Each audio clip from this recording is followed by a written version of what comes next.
هو انت فين يا رب من اهل غزه؟ هو انت فين من اهل السودان؟ هو انت فين من كل الحروب اللي بتحصل دي؟ خلونا نكون صراحه، كلنا بنشوف فيديوهات لاطفال بتموت وحروب بتدمر دول وظلم بيفتري ومحدش بيحاسبه، وفي اللحظه دي بيترمي في عقلنا سؤال مرعب وبنخاف نقوله: يا رب انت فين؟ وليه سايب كل ده يحصل؟ لو انت سالت السؤال ده فانت مش ملحد، انت انسان عنده مشاعر وعايز يعرف ربنا عن قرب. والنهارده انا جاي اقول لك الاجابه اللي هتريح قلبك وعقلك وبالدليل. اهلا بيكم في الحلقه السابعه من اسئله عاديه مش الحاديه. شوف، ربنا لما خلقنا ما خلقناش عرايس بيحركها بخيوط، ربنا ادانا اعظم واخطر هديه وهي الاراده الحره. الشر اللي بنشوفه في العالم ده مش فعل الله، ده فعل البشر. ربنا ادى الانسان العقل وقال له ده خير وده شر. لما الانسان يختار يظلم او يقتل فده سوء استخدام منه لحريته. تخيل لو ربنا بيمنع اي شر قبل ما يحصل، يعني لو واحد رفع السكينه علشان يقتل السكينه تدور، لو واحد قرر يغتاب ويظلم لسانه يقف. وقتها ما كانش هيبقى فيه اختبار ولا جنة ونار، كنا هنبقى مجرد آلات مبرمجة على الخير وما كانش هيبقى لأفعالنا أي قيمة. ربنا عز وجل قالها بوضوح في سورة الروم: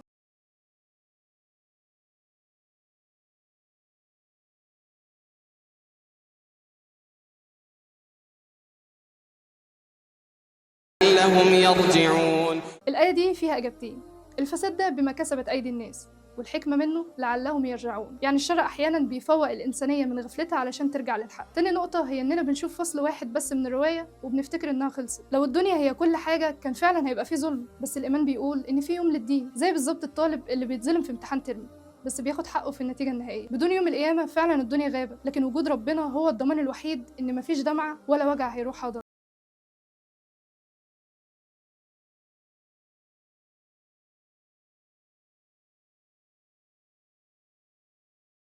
أنا مش غافل، اللي عايزة أقوله لك إن الشر اللي في العالم مش دليل على غياب الله، ولكن دليل على غياب ضمير الإنسان اللي ربنا هيحاسبه. ربنا مش بيحب الشر لكن بيسمح بيه علشان نكون أحرار وعلشان يبان الفرق بين الطيب والخبيث. لو الدنيا وجعتك افتكر إنها ممر مش مقر.